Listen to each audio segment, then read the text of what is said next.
তো যাই হোক, আরেকটা আমল ছিল জুমার দিন, সেটা হচ্ছে সূরাতুল কাহাফ তেলাওয়াত করা। কোন সূরা? সূরা কাহাফ কোনোভাবেই ছাড়বেন না। এটা আমি মানে জোর দিয়ে এ কারণে বলছি, সূরা কাহাফ যারা নিয়মিত পড়ে, অন্তত প্রত্যেক জুমায় পড়ে, তাদের কলবের চোখ খুলে যাবে।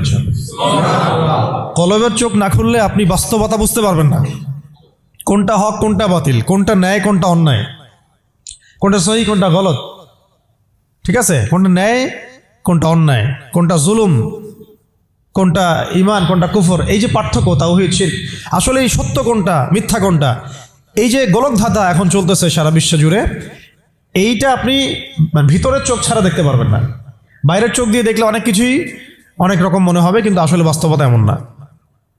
বাইরের চোখ দিয়ে দেখলে অনেক কিছুই মনে হবে খুব ভালো, আসলে ওটার ভিতরে কুফরি আছে। বাইরের চোখ দিয়ে দেখলে মনে হবে খুব সুন্দর, আসলে ওর মধ্যে শিরক আছে। এই যে মানে অন্তর্দৃষ্টি, আমরা একটা কথা বলি হিকমা আল বাসীরা, প্রজ্ঞা, বাংলা ভাষায় বলে কি প্রজ্ঞা, দূরদর্শিতা, বাংলা ভাষায় বলে দূরদর্শিতা, এটা হাসিল হবে সূরা কাহাফ তেলাওয়াত করলে। আর শেষ জামানায় এই দূরদর্শিতার দরকার এত বেশি, কেন বেশি? কারণ শেষ জামানাতে দাজ্জাল বের হবে। কে বের হবে? দাজ্জাল বের হবে, এবং তার অনুসারীরা বিশ্বকে দাপটের সাথে শাসন করবে, কিছুদিন শাসন করবে আর কি। এবং তার অনুসারী হবে ইহুদিরা। অনুসারী কারা হবে? অনুসারী হবে 4 রকমের, 4 প্রজাতির মাখলুক আর কি, বলে দিলাম। হ্যাঁ, 4 কি 5?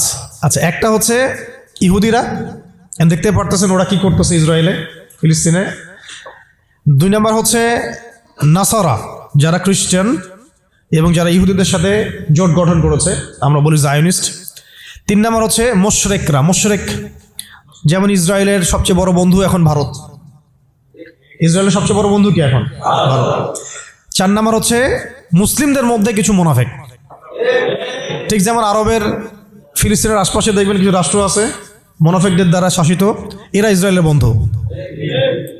আর 5 নম্বর হচ্ছে এক শ্রেণীর মহিলা, যে মহিলাদেরকে মানুষ ঘরে রাখতে পারবে না, এটা হাদিসের মধ্যে আসছে।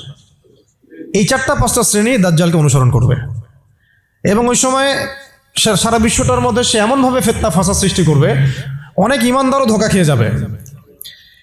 ওই ফিতনা থেকে বাঁচার জন্য আপনাকে সূরা কাহাফ তেলাওয়াত করতে হবে, যেটা নবী সাল্লাল্লাহু আলাইহি ওয়াসাল্লাম বলেছেন যে বেক্তি সূরা কাহাফ তেলাওয়াত করবে জুমার দিনে, বা প্রথম 10টা আয়াত মুখস্থ করবে, প্রথম 10টা আয়াত মুখস্থ করবে, আল্লাহ পাক তার জীবদ্দশায় যদি দাজ্জাল বেরো হয়, আল্লাহ পাক তাকে হেফাজত করবে ইনশাআল্লাহ। এই আমলগুলো জুমার দিন ছাড়া ঠিক হবে না কোনোভাবেই। তো প্রতি সপ্তাহে আমলগুলো জারি থাকবে ইনশাআল্লাহ। আল্লাহ পাক সবাইকে করার তৌফিক দান করেন।